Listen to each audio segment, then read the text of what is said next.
TVK's agenda for 21st century good governance. லஞ்சம் இல்லாமல் ஒவ்வொருவருக்கும் அரசின் நலத்திட்டம் போய் சேரும். அதற்கென தனியாக ஒவ்வொரு குடும்பத்திற்கு ஆதார் கார்டை போல ஒரு தமிழ்நாடு சிட்டிசன் பிரிவிலேஜ் கார்டு வழங்கப்படும். ஒவ்வொரு குடும்பத்தை பற்றிய அனைத்து தரவுகளும் அதில் இருக்கும். பிறப்பில் இருந்தே ஒவ்வொரு மனிதனுக்கும் அவனுக்கு உரிய திட்ட பலன்கள் போய் சேரும். விண்ணப்பிக்க தேவையில்லை, லஞ்சம் கொடுத்து வேதனை அடைய தேவையில்லை. வீட்டு வாசலுக்கே அரசாங்கத்தின் நலத்திட்டங்கள் வந்து சேரும். AI உதவியுடன் இதற்கான தரவுகள் சாத்தியமாக்கப்படும். இது ஏதோ ஸ்டாலின் சார் விடுற கதை மாதிரி இல்ல, அறிவியல் பூர்வமா சாத்தியமான ஒண்ணுதான் இப்ப நான் சொல்லிட்டு இருக்கேன். அதை நம்ம டிவிக்கு ஆட்சி உருவாக்கி காட்டும். அதாவது இதுவரைக்கும் இந்த கவர்மெண்ட் சிஸ்டத்துல இப்ப நீங்க ஏதாவது ஒரு கவர்மெண்ட் ஆபீஸுக்கு போய் ஒரு வேலை செஞ்சு கொடுக்க போய் கேட்டீங்கன்னா, இவங்கள பாரு அவங்கள பாரு, இப்ப வா அப்புறம் வா, இந்த டாக்குமெண்ட் சரியில்லை அந்த டாக்குமெண்ட் சரியில்லை, அதை எடுத்துக்கிட்டு வா இதை எடுத்துக்கிட்டு வான்னு இழுத்தடிச்சுக்கிட்டே இருப்பாங்க. அப்படிப்பட்ட இழுத்தடிக்கிறதுக்கு காரணம் டாக்குமெண்ட்ஸ் இல்ல, டப்பு லஞ்சம். இப்படிப்பட்ட ஒரு சிஸ்டம் அதுக்கு பேர் குட் கவர்னன்ஸ் இல்ல, ஹராஸ்மெண்ட். அதுக்கு பேர் ஹராஸ்மெண்ட். இந்த டப்புலாம் வாங்குறாங்கல்ல, இது சம்பந்தப்பட்ட அந்த ஆபீசருக்கு மட்டுமே போறதில்ல, சம்பந்தப்பட்ட அந்த மினிஸ்டருக்கும் ஒரு கட்டு போகுது.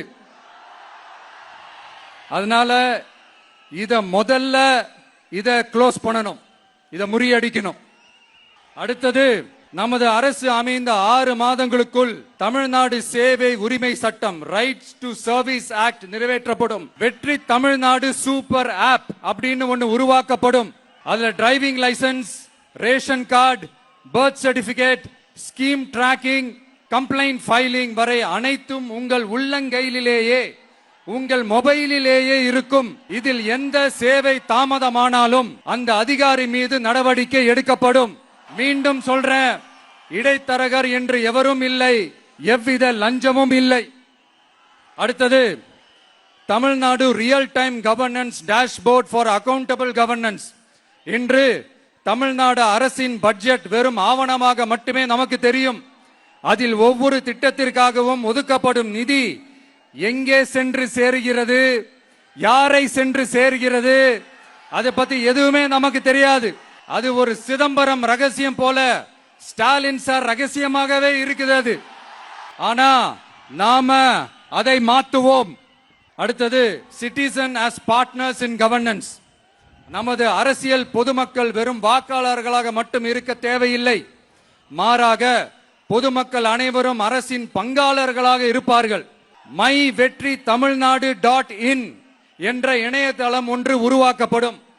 மாநிலத்தின் வளர்ச்சிக்கான யோசனைகளை பொதுமக்களும் முன்வைக்கலாம், கொள்கை முன்மொழிவுகளுக்கு வாக்களிக்கலாம், அரசு சேவைகளை மதிப்பிடலாம், நிதிநிலை அறிக்கை செலவினங்களை கண்காணிக்கலாம். மக்கள் அரங்கம் என்ற திட்டத்தின் மூலம் தமிழக வரலாற்றில் முதன்முறையாக குடிமக்கள் ஒரு முறையான டிஜிட்டல் தளம் மூலம் நேரடியாக சட்டமன்றத்தில் மனுக்களை சமர்ப்பிக்க முடியும். 10,000 சரிபார்க்கப்பட்ட கையொப்பங்களுடன் ஒரு மனு சமர்ப்பிக்கப்பட்டால் அதிகாரப்பூர்வ பதிலை அரசு அளிக்க வேண்டியது கட்டாயமாக்கப்படும். அடுத்தது, அதே மாதிரி 5 லட்சம் கையொப்பங்கள் கொண்ட மனு எனில் அது குறித்து தமிழக சட்டமன்றத்தில் கட்டாயமாக விவாதம் நடத்தப்படும். சட்டமன்ற கூட்ட தொடரில் ஒரு முழு நாள் பொதுமக்கள் மனுக்களுக்கென்றே தனி நேரமாக ஒதுக்கப்படும்.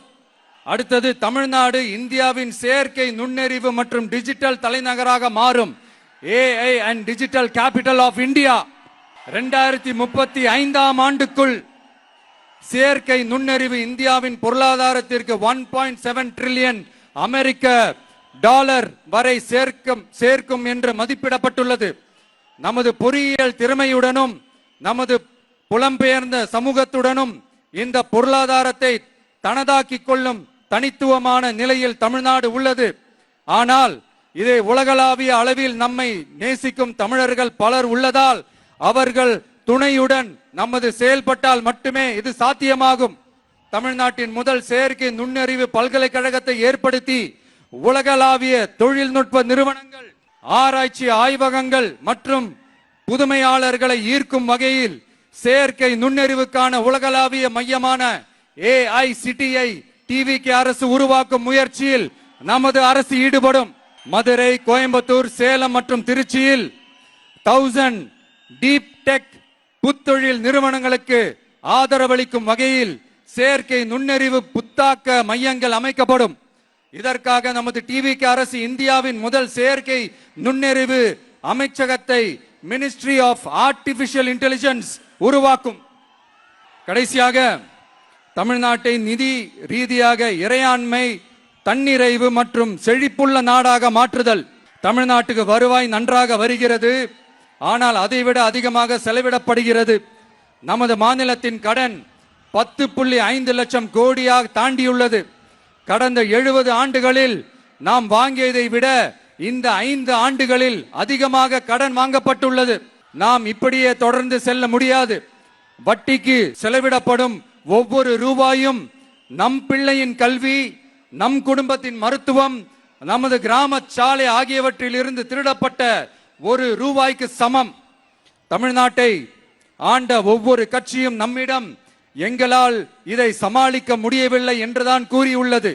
ஆனால் உங்கள் டிவிகேவின் பதில் மற்ற கட்சிகளிடம் இருந்து வேறுபட்டது.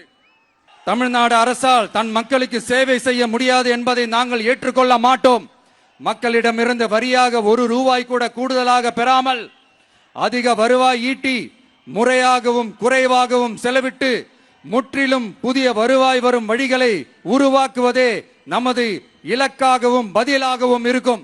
இப்படி ஒரு ஆட்சி நமக்கு வேணும் தானே? இதுவரைக்கும் நம்மளை ஏமாத்தின இந்த அனுபவசாலிங்க ஆட்சி போதும் தானே?